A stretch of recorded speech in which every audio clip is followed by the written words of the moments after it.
Hello everyone, welcome to Chadani Solutions. So today, let's learn how you can delete a page of your funnel.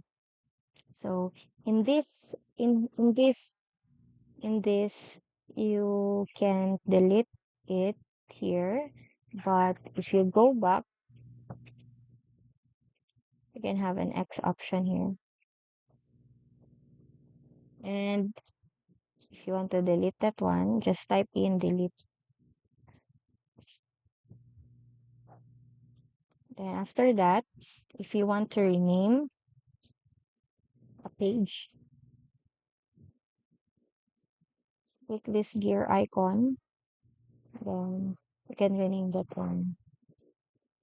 Then hit update. So thank you so much.